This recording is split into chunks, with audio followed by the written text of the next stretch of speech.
Shalom. आज जिस विषय पर आपसे बात करना चाहता हूँ वो विषय है सिद्धता की ओर बढ़ना। यीशु मसीह को अपना उद्धारकर्ता स्वीकार करने के बाद जो जीवन होता है उस जीवन में हमें आगे की ओर बढ़ने की आवश्यकता है। जब हमारा जीवन बदल गया, जब हमारा स्वभाव बदल गया, जब हमने हमने बपतिस्मा ले लिया, विश्वास कर लिया, तब का जीवन एक नया जीवन होता है। ये जीवन हम सिद्धता को प्राप्त करने का जीवन होता है।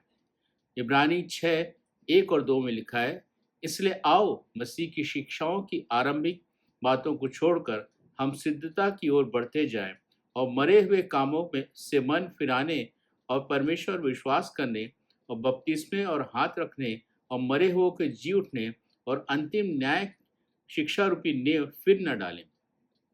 यहाँ इब्रानी का लेखक बोलता है कि जब हमने विश्वास कर लिया यीशु मसीह पर, हमने उद्धार को प्राप्त कर लिया, तो प्रारंभिक बातें हैं जो एक मन फिराने की है। प्रारंभिक बातें जब हम यीशु के नज़दीक आते हैं, मुलाकात, वो सब बातों को अब छोड़ दें, क्योंकि ये हमने कर लिया, विश्वास कर लिया। अब हमें सिद्धता की ओर बढ़ना है, अब हमें परफेक्शन की ओर बढ़ना है, अब हमें परफेक्शन प्राप्त करने का प्रयास करना है। मत्ती 5:48 में ये लिखा हुआ है, इसलिए चाहिए कि तुम सिद्ध बनो जैसा तुम्हारा स्वर्गीय पिता सिद्ध है। हमारा स्वर्गीय पिता सिद्ध है, वो चाहता है कि हम सब सिद्ध बने, हमारे जीवन में परफेक्शन आए और हम परफेक्शन की ओर भागते चले जाएं, दौड़ते चले जाएं। लेकिन परफेक्शन जब चाहिए तो एक हमें हमारे सामने एक स्टैंडर्ड होना चाहिए, एक मापदंड होना चाहिए कि ये मापदंड है कि यहाँ तक हमें पहुँचना है। जब हम इफिसी 4:13 पढ़ते हैं तो वहाँ एक मापदंड दिया हुआ है कि वो स्टैंडर्ड क्या हुआ, हम इस चीज़ को यहाँ इस पद से जान पाते हैं। वहाँ लिखा है, जब तक कि हम सब के सब विश्वास और परमेश्वर के पुत्र की पहचान में ना एक हो जाएं और एक सिद्ध मनुष्य ना बन जाए और मसीह के पूरे डील डॉल तक ना बढ़ जाए। यहाँ यीशु मसीह हमारे लिए स्टैंडर्ड है कि हमको यीशु मसीह के पहचान, मतलब यीशु मसीह के स्वभाव में हमको बढ़ना है, यीशु मसीह के स्वभाव को प्राप्त करना है, उसके जैसा सिद्ध बनना है, उसके डील डॉल तक पहुंचना है। तो हमारे लिए जो स्टैंडर्ड जो रखा हुआ है वो यीशु मसीह है। उस यीशु मसीह तक हमें पहुंचने की है, लेकिन वहां तक पहुंचना बहुत कठिन है। लेकिन निरंतर हमें प्रयास करना है कि हम यीशु मसीह के डील डॉल तक पहुंचे और वो सिद्धता को प्राप्त करें। हमें हमारे जीवन में, जब हम अपने इस धरती पर हैं, जब तक हमारी मृत्यु नहीं होती, तब तक हमें सिद्धता को प्राप्त करने के लिए प्रयास निरंतर करते जाना है। 4 रास्तों के बारे में, 4 तरीकों के बारे में आपसे बात करना चाहता हूँ जिससे हम उस परफेक्शन को प्राप्त कर सकते हैं, जिससे हम परफेक्शन की ओर बढ़ सकते हैं। पहला जो है, परमेश्वर की उपस्थिति में चलने के द्वारा। उत्पत्ति 17:1 में लिखा है, जब अब्राहम 99 वर्ष का हो गया तब यहोवा ने उसको दर्शन देकर कहा, मैं सर्वशक्तिमान ईश्वर हूँ, मेरी उपस्थिति में चल और सिद्ध होता जा। हम सब जानते हैं अब्राहम को परमेश्वर ने आशीष दी थी, कहा था तेरे वंश से तेरे तेरे तेरे वंश से एक ऐसा कुल बनेगा, एक ऐसा परिवार बनेगा जिसको कोई गिन नहीं सकता। लेकिन क्या हुआ, सारा का विश्वास थोड़ा सा डगमगा दिया।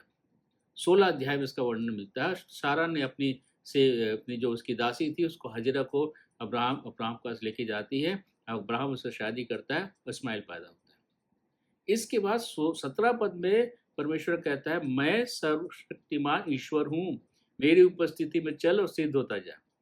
मतलब विश्वास में मजबूती से बना रहे। परमेश्वर की उपस्थिति में चलना मतलब परमेश्वर की बातों पर विश्वास करना, उसकी आज्ञाओं को मानना। परमेश्वर यहाँ बोलता है, तू मेरी बातों को मान, विश्वास कर, उसमें आज्ञाओं पर चल, तब तू सिद्ध होगा। इसलिए हमें परमेश्वर की आज्ञाओं को मानना है, उसके वचनों पे, उसकी आज्ञाओं पर चलना है, ताकि हम उस सिद्धता को प्राप्त कर सकें। याकूब 1:22 कहता है, परंतु वचन पर चलने वाले बनो और केवल सुनने वाले नहीं जो अपने आप को धोखा देते हैं। हम सिर्फ वचन के सुनने वाले नहीं बने, बल्कि वचन को ग्रहण करें, वचन को विश्वास करें और उसके आपसे जीवन व्यतीत करें। याकूब 3:2 कहता है, इसलिए हम सब बहुत बार चूक जाते हैं, जो कोई वचन में नहीं चूकता वही सिद्ध मनुष्य है और सारी देह पर लगाम लगा सकता है। वचन पर चलना बहुत जरूरी है। जब हम वचन पढ़ते हैं, सुनते हैं, तो वचन पर विश्वास करते हैं, और जब विश्वास करते हैं तो हमारे मुंह से वही बातें निकलती हैं, हम वही बात बोलते हैं।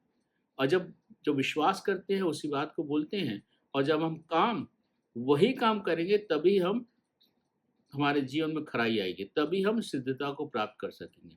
अगर हमारा विश्वास, हमारे बातचीत और हमारा काम अलग अलग होगा तो हम सिद्धता को प्राप्त नहीं कर पाएंगे, क्योंकि हमारे जीवन में खराई नहीं है। इसलिए ये ज़रूरी है कि हम परमेश्वर के वचन पर विश्वास करें, उन्हीं वचनों को दोहराएं और उसी वचन के हिसाब से जीवन में काम करें, ताकि वो खराई हमारे जीवन बनी रहे और हम सिद्धता की ओर अग्रसर होते रहें। दूसरा जो तरीका है वो आपस में प्रेम रखने के द्वारा। क्लूसियो 3:14 बोलता है, और इन सब के ऊपर प्रेम जो सिद्धता का कटिबंध है बांध लो। मतलब प्रेम जो ऐसा है कि वो हमें परफेक्शन दिलाएगा ही दिलाएगा, इसलिए बोलता हूँ प्रेम को बांध लो। मरकुस 12:31 में दूसरा यीशु मसीह की दूसरी आज्ञा है, वो कहता है, और दूसरी आज्ञा यह है कि तू अपने पड़ोसी से अपने समान प्रेम रखना, इससे बड़ी और कोई आज्ञा नहीं है। पहला पतरस 4:8 कहता है, और सबसे श्रेष्ठ बात यह है कि एक दूसरे से अधिक प्रेम रखो, क्योंकि प्रेम अनेक पापों को ढांप देता है। जब हम एक दूसरे से प्रेम करते हैं तो हम उसके विरुद्ध में पाप नहीं कर सकते। जब हमारा सच्चा प्रेम है तो हम ना कपट करेंगे, ना ईर्ष्या करेंगे, ना द्वेष करेंगे, ना जलन रखेंगे, ना उसके विरुद्ध कोई भी ऐसा काम नहीं करेंगे जो हमें पाप की ओर ढकेलता है। इसलिए लिखता है कि प्रेम करो। प्रेम हमें पाप से बचाता है, प्रेम हमें पाप करने से हमको बचाता है, ताकि हम उस परफेक्शन को प्राप्त कर सके। इसलिए लिखा है प्रेम सिद्धता का कटिबंध है। इसलिए हमारे जीवन में प्रेम को लाने की आवश्यकता है, हमको हर से प्रेम करने की आवश्यकता है। और जैसा वचन कहता है कि अपने समान प्रेम रखो, जब हम अपने समान प्रेम रखेंगे तो पाप आ ही नहीं सकता। इसलिए प्रेम जो है, प्रेम करना भी हमें सिद्धता की ओर लेके चलता है। तीसरा जो तरीका है वो है धीरज रखने के द्वारा। याकूब 1:3 और 4 में लिखा है, तो इसे पूरे आनंद की बात समझो, यह जानकर कि तुम्हारे विश्वास के परखे जाने से धीरज उत्पन्न होता है, पर धीरज को अपना पूरा काम करने दो, कि तुम पूरे और सिद्ध हो जाओ और तुम में किसी बात की घटी ना हो। विश्वास, जब हम परमेश्वर पिता पर विश्वास करते हैं और परिस्थितियां विपरीत हो जाती हैं, कठिन हो जाती है, तब हमारी परिस्थिति कैसी होती है? अगर हमारे अंदर धीरज है, उस समय हम धीरज को जान पाते हैं। उस समय हमारे अंदर में कितनी धीरज है ये हम समझ पाते हैं। अगर हमारा धीरज कम है तो हम विश्वास में डगमगा जाते हैं, लेकिन हमारा धीरज मजबूत है तो हमारा विश्वास मजबूत रहेगा, हम मजबूती से बने रहेंगे। इसलिए बोलता है परखे जाने के समय धीरज उत्पन्न होता है, उस समय हमें धीरज की समझ में आती है। और यही धीरज, जब इस धीरज में बने रहेंगे, परमेश्वर के समय का इंतजार करेंगे, परमेश्वर की जो अनुग्रह का, उनकी आशीष का जो हम पर आने वाले उसके लिए हम अपने आप को इंतजार करेंगे, तो हम सिद्धता को प्राप्त करेंगे। क्योंकि यही धीरज हमें हर प्रकार के पाप से बचाएगी। हम कुड़कुड़ाएंगे नहीं, हम विरोध की बातें नहीं बोलेंगे, हम मन में गलत बात भरे निगेटिव थॉट्स नहीं आएंगे, क्योंकि हम धीरज धरे हुए हैं। और इस वजह से हम अपने आप को पाप से बचा कर रखेंगे। और हम धीरज रखते हैं तो ये धीरज हमें के द्वारा हम जान सकते हैं कि हम परमेश्वर पर हम भरोसा रखते हैं, परमेश्वर से हम प्रेम रखते हैं, परमेश्वर के पर हम विश्वास करते हैं। ये धीरज हमें बताता है, धीरज हमें हमारे अंदर ये बातों को डालता है। इसलिए ज़रूरी है कि हम परमेश्वर से दुआ करें कि परमेश्वर हमें धीरज दे, ताकि हम उस सिद्धता को प्राप्त कर सकें।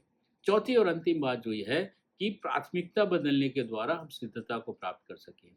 हम जानते हैं एक धनी मनुष्य यीशु मसीह के पास आता है और बोलता है, अनंत जीवन प्राप्त करने के लिए मैं क्या करूं? यीशु मसीह, मत्ती 19:21 में लिखा हुआ है, यीशु ने उससे कहा, यदि तू सिद्ध होना चाहता है तो जा, अपना माल बेचकर कंगालों को दे, और तुझे स्वर्ग में धन मिलेगा, और आकर मेरे पीछे हो ले। यहाँ यीशु मसीह बोलते हैं अपने धन को भेज दे, क्योंकि वो जानते थे ये व्यक्ति अपने धन से ज़्यादा प्यार करता है। इस व्यक्ति के जीवन में धन उसकी प्राथमिकता है, और इसलिए बोलता है उस प्राथमिकता को छोड़ दे, तब मेरे पीछे आ। हमारे जीवन में बहुत सारी प्राथमिकताएं हैं। हमारा धन हो सकता है, हमारा पद हो सकता है, हमारा घर हो सकता है, हमारा परिवार हो सकता है, और ऐसी बहुत सी बातें हैं जो हमारे जीवन में प्राथमिकता रखती हैं। ये प्राथमिकता यीशु मसीह को सेकेंडरी बना देते हैं, परमेश्वर पिता को सेकेंडरी बना देते हैं। इसलिए हमारे जीवन में हमारी प्राथमिकता को बदलना पड़ेगा। हमें प्राथमिकता को बदलना पड़ेगा। यीशु मसीह को हमारे जीवन को प्राथमिकता बनाना पड़ेगा। इब्रानी 12:2 कहता है, विश्वास के कर्ता और सिद्ध करने वाले यीशु की ओर ताकते रहें। हमें यीशु मसीह की ओर ताकते रहना है। इसका मतलब ही हमारा प्राथमिकता यीशु मसीह होनी चाहिए। हमारे जीवन की प्राथमिकता यीशु मसीह होनी चाहिए। जब हमारे जीवन की प्राथमिकता यीशु मसीह होगी तो हम सिद्धता को प्राप्त कर पाएंगे, हम सिद्धता को प्राप्त करेंगे। इफिसियों 3:7 में बोलता है, परंतु जो जो बातें मेरे लाभ की थी उन्हीं को मैं मसीह के कारण हानि समझ लिया। हमारे जीवन में, परिवार में बहुत सी बातें होती है जो हमारे लिए लाभ की रखती है। हमारा पद, हमारा पैसा, ये हमारे लाभ की बातें होती है, लेकिन पौलुस बोलता है इसको मैंने हानि समझा।